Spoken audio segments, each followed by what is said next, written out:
皆さん、こんにちは。寝台特急サンライズ瀬戸で高松までやってきました。前回のサンライズ瀬戸でも同じことを言ってますが、今回の目的でもある美味しいうどんを食べにやってきました。高松駅は終点駅でもあり、結構大きな駅です。平日ということもあり、出勤の人たちがいましたが、大阪に住んでいる感覚で言うと、休日の朝のようです。高松シンボルタワーの展望台から小豆島行きのオリーブラインのすれ違いが見えました。右側の奥が小豆島です。今回はこのフェリーではなく神戸港まで行くジャンボフェリーに乗船いたします。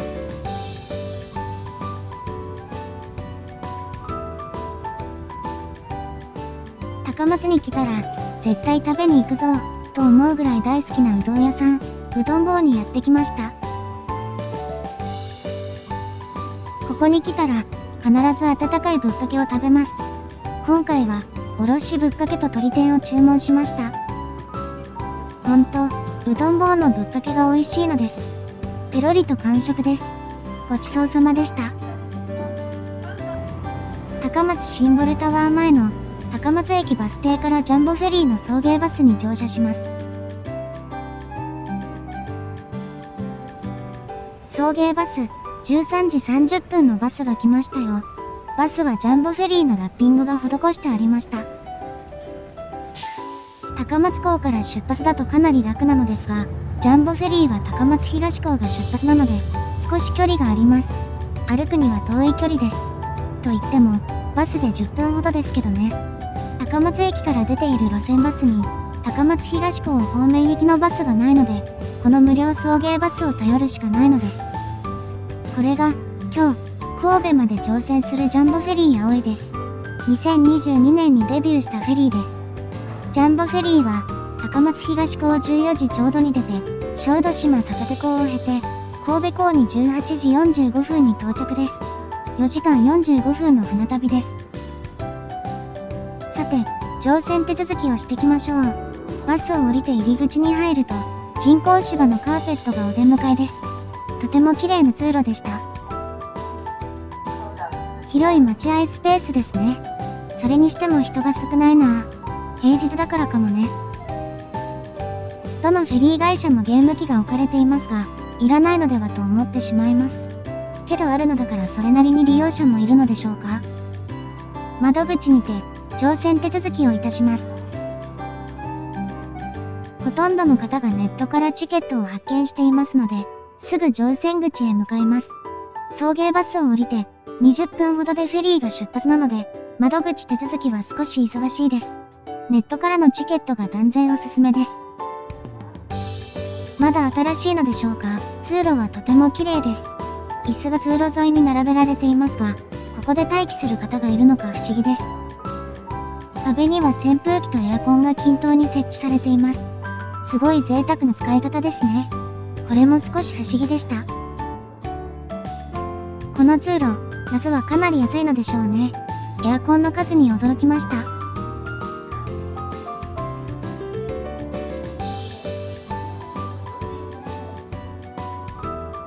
いつも大きなフェリーばかり乗船しているので、エスカレーターのイメージがあって、階段を見ると、と叫びたくなってしまいました。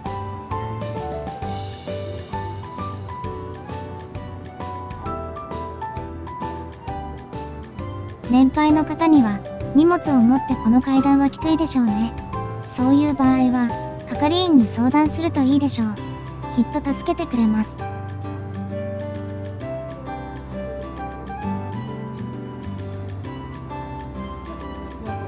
このセルフ改札機でチケットの QR コードを読み込むことで乗船できます。もちろんネットから購入の場合はスマホからで大丈夫です。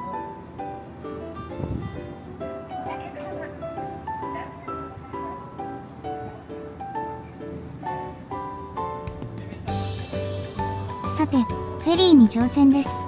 階段を使って上がってみましょう。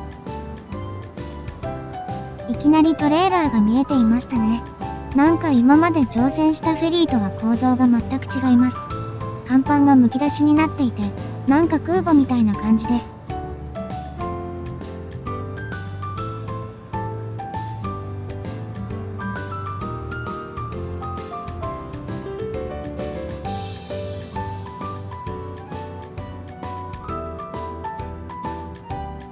と船の2階入り口に到着しました。さて、2階ロビーへ入ってみましょう。うわぁ、綺麗な空間のこと。アップライトピアノで自動演奏されていました。自由に弾けたら弾きたかったな。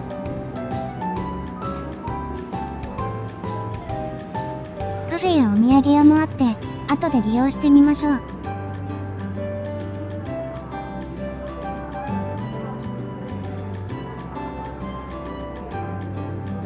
こちらには自由席として、体の不自由な方、妊婦さん、お年寄りの優先座席があり、奥に食事ができる座席が用意されていました。同じ階には、もう一つ自由席エリアがあります。他のエリアはほとんどが、プレミア座席で、追加料金を出さないと入れません。自由席は、高松から神戸まで、ネット割で1890円です。JR を使って帰ったら、4000円ほどかかってしまうのでフェリーは格安です。変わったキッズルームを発見。石の遊び場。ああ、そっか。昔、小豆島の石が大阪城の石垣に使われたので、それをモチーフとして作ったのかもしれませんね。うまく考えたものです。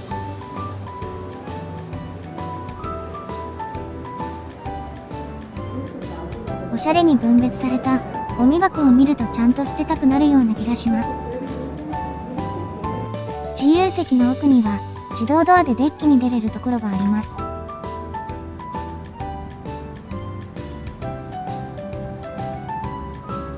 源平合戦の古戦場として知られる屋根の形をした屋島が綺麗に見えています。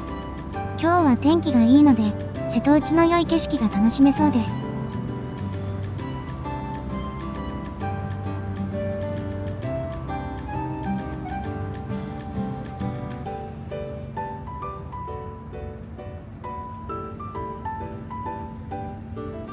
3階に上がってきました。ここからだと青と白のボーダーラインのファンネルがよく見えます。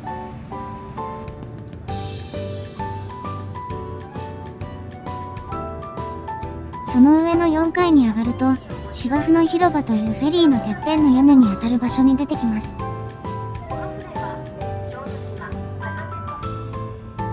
その上には空のテラスというデッキがあり、アーチ状になったスマイルステージと呼ばれる橋がかかっています。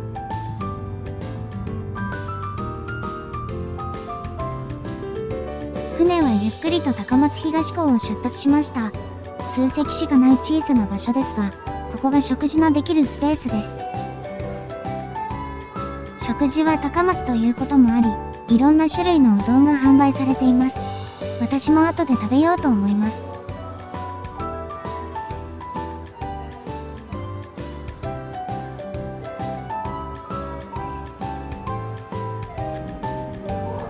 売店には讃岐うどんや小豆島の名産品などが置かれていました。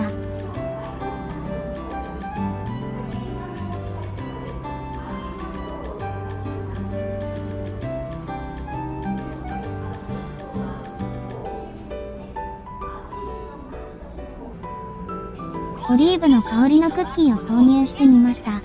セルフレジとなっており、自分で操作です。こういうのは苦手でよく失敗します。実は今回も失敗してしまいました。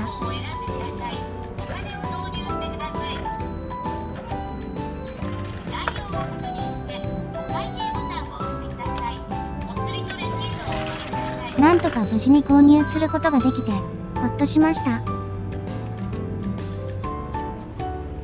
3階の自動販売機コーナーです。少し高いのかもしれませんが、フェリーだとこんな感じの値段だと思います。冷凍食品も揃っています。お手軽に食べれるのがいいですよね。フェリーバスのチケットがありました。通常210円ですが、200円で販売されていました。けど売り切れです。3階から屋上階の4階に行ってみましょう。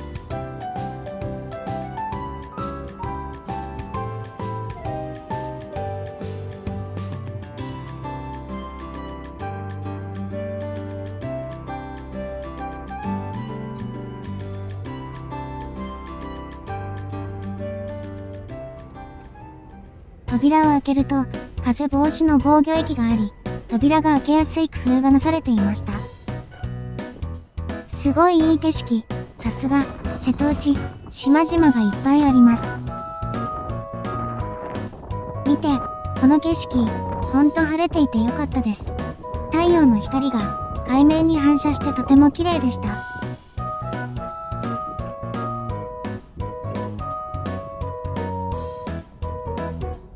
フェリーの航跡が見えていますよ。航跡ってなんか好きなんです。甲板にはトラックやトレーラーが置いてありました。ジャンボフェリーでしか見れない変わったレイアウトです。ファンネルの下まで行けるように通路があります。こういうのもなんか迷路みたいで楽しい演出ですよね。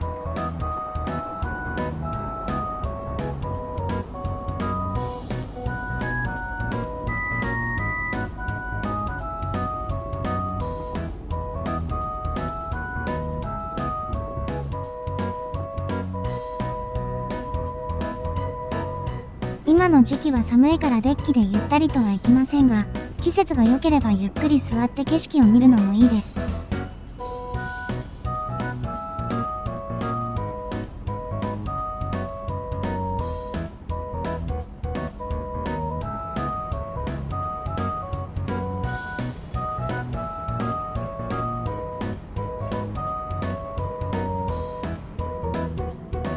部屋に戻ってきました。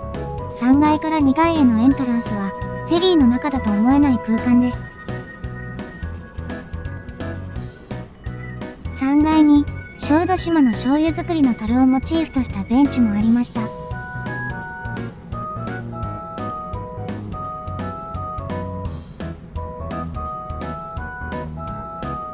2階のサイクルピット前にはクリスマスが近いこともあり、サンタとツリーがありました。まもなく小豆島の坂手港です。船内放送で STU48 の歌「瀬戸内の声」が流れています。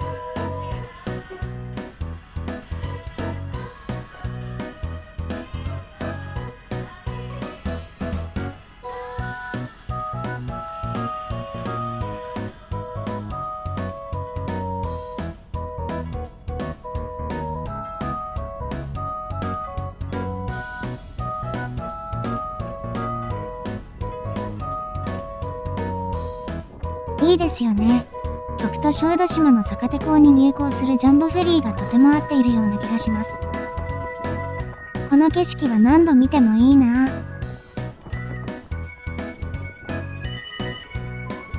前方に見えている四角い岩をポンと置いたような不思議な山は大岳という山です。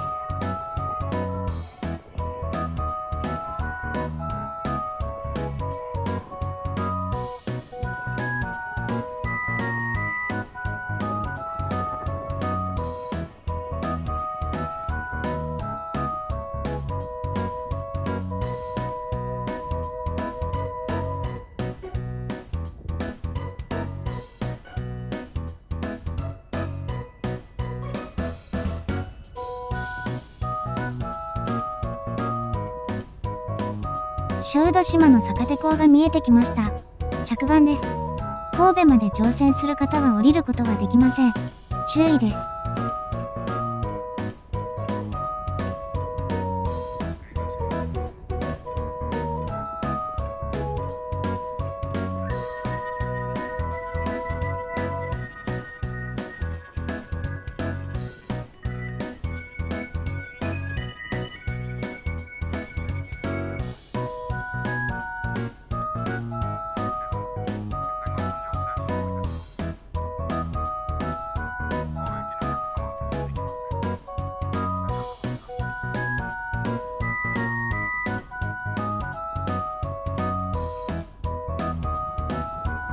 小豆島からは数台の車が乗り込んできました。ゲートが上げられ、坂手港を出発です。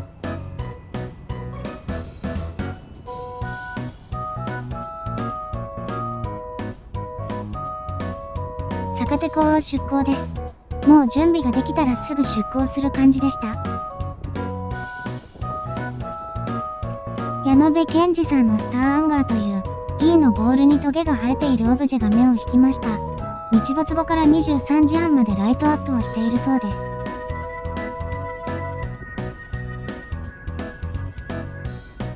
お腹も空いてきましたので、食事ができるスペースで昼に続いてうどんを食べることとします。悩みましたが、さぬきレモンうどんを選びました。昼食に食べたうどんが美味しすぎて、こちらはノーコメントといたします。ごちそうさまでした。デザートにみのりジェラートをいただきました。醤油クランブルと酒粕の味をチョイス。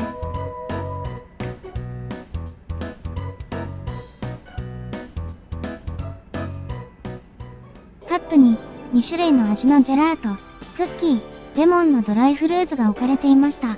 あっさりとした味でとても美味しかったです。泉大津から船子の阪急フェリー響とすれ違いました。新門司港まで行ってらっしゃい。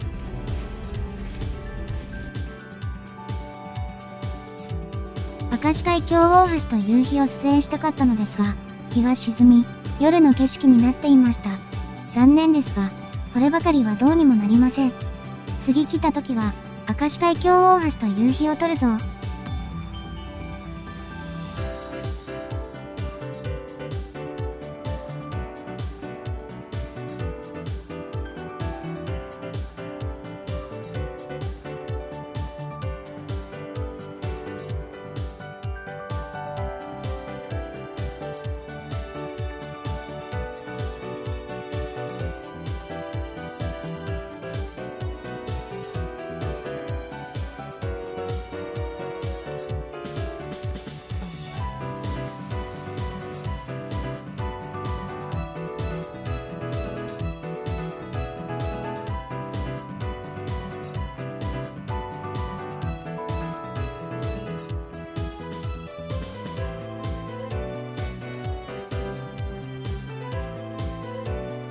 外は寒いので横着をして窓から神戸港の夜景を撮りましたが、画像が汚くなってしまいました。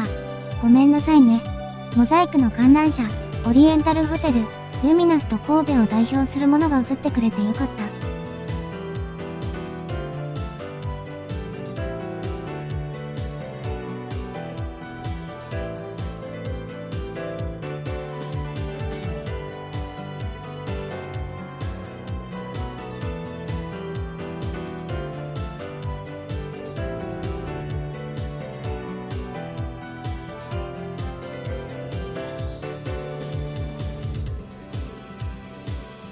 宮崎間フェリーの6港が見えていますね。まだ一度も乗船したことがないので、今度乗船したいな。今回乗船したジャンボフェリーと同じターミナルを使用しています。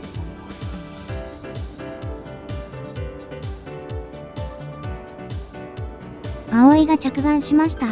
さて、下船いたしましょう。高松から4時間45分、いつも個室でゆったりフェリーに乗船しているせいか、落ち着かず、少し疲れました。一度贅沢をすると、自由席はきついですね。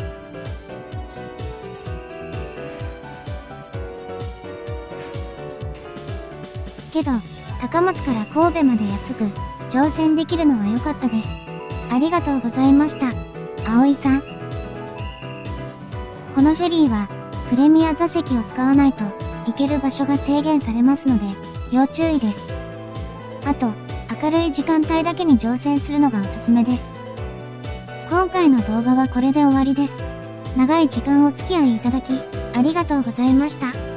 もしよろしければ、チャンネル登録、お願いいたします。また次の動画でお会いしましょう。